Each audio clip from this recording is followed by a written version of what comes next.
ইরানে ক্ষেপণাস্ত্র হামলা চালালো ইসরায়েল। ইস্পাহান শহরে বিস্ফোরণ। পশ্চিম এশিয়ার এই দেশটির ইস্পাহান শহরে বিস্ফোরণের শব্দ শোনা গেছে। শুক্রবার 19 এপ্রিল এক প্রতিবেদনে এই তথ্য জানিয়ে বার্তা সংস্থা রয়টার্স।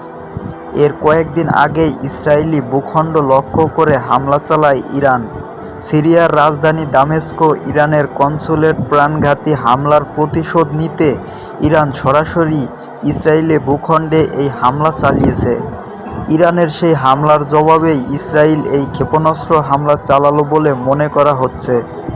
প্রতিবেদনে বলা হয়েছে, সিরিয়ার ইরানের দূতাবাসে হামলার প্রতিক্রিয়ায় ইরান ইসরায়েলের ওপর ড্রোন হামলা চালানোর কয়েকদিন পর এবার ইসরায়েলি ক্ষেপণাস্ত্র ইরানের একটি স্থাপনায় আঘাত করেছে বলে মার্কিন কর্মকর্তা বরাত দিয়ে বৃহস্পতিবার এবিসি নিউজ জানিয়েছে।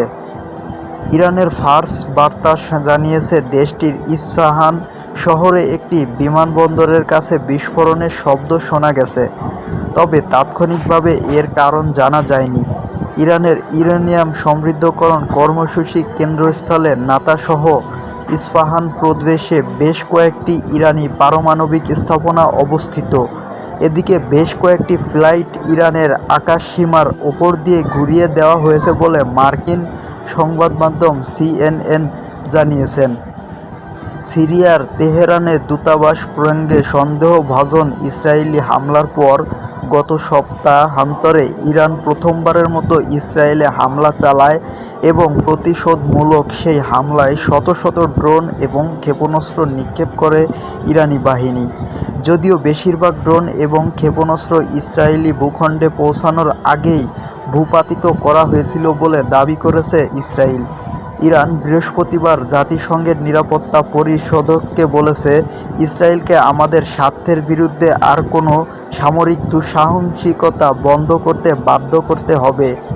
অন্যদিকে জাতিসংঘ মহাসচিব আন্তোনিও গুতেরেস সতর্ক করে বলেছেন, মধ্যপ্রাচ্য সর্বোচ্চ বিপদের মুখে রয়েছে। এছাড়াও ইসরায়েল বলেছিল, তারা ইরানের ক্ষেপণাস্ত্র এবং ড্রোন হামলার প্রতিশোধ নেবে। এমন অবস্থায় বিশ্লেষক ও পর্যবেক্ষণকারী ইসরায়েলের গাজা যুদ্ধের উত্তেজনা বাকি অঞ্চলেও ছড়িয়ে পড়ার বিষয়ে উদ্বেগ প্রকাশ করেছে। উল্লেখযোগ্য, গত 7ই অক্টোবর হামাসের নজিরবিহীন আন্তঃসীমান্ত হামলার পর থেকেই ইসরায়েল গাজা উপত্যকায় অবিরাম বিমান ও স্থল হামলা চালিয়ে যাচ্ছে। ইসরায়েলি এ হামলায় হাসপাতাল, স্কুল, শরণার্থী শিবির এবং মসজিদ, গির্জা সহ হাজার হাজার ভবন ক্ষতিগ্রস্ত বা ধ্বংস হয়ে গেছে। ফিলিস্তিনিদের গাজা ভূখণ্ডের স্বাস্থ্য মন্ত্রণালয় জানিয়েছে, গাজায় ইসরায়েলের আক্রমণের ফলে এখন পর্যন্ত প্রায় 34,000 মানুষ নিহত হয়েছে, যাদের বেশিরভাগই নারী ও শিশু। এছাড়াও আহত হয়েছে আরও 76,000-এর বেশি মানুষ। ইরান সমর্থিত গোষ্ঠীগুলো লেবানন, ইয়েমেন এবং ইরাক থেকে আক্রমণ চালিয়ে ফিলিস্তিনিদের প্রতি সমর্থন ঘোষণা করেছে।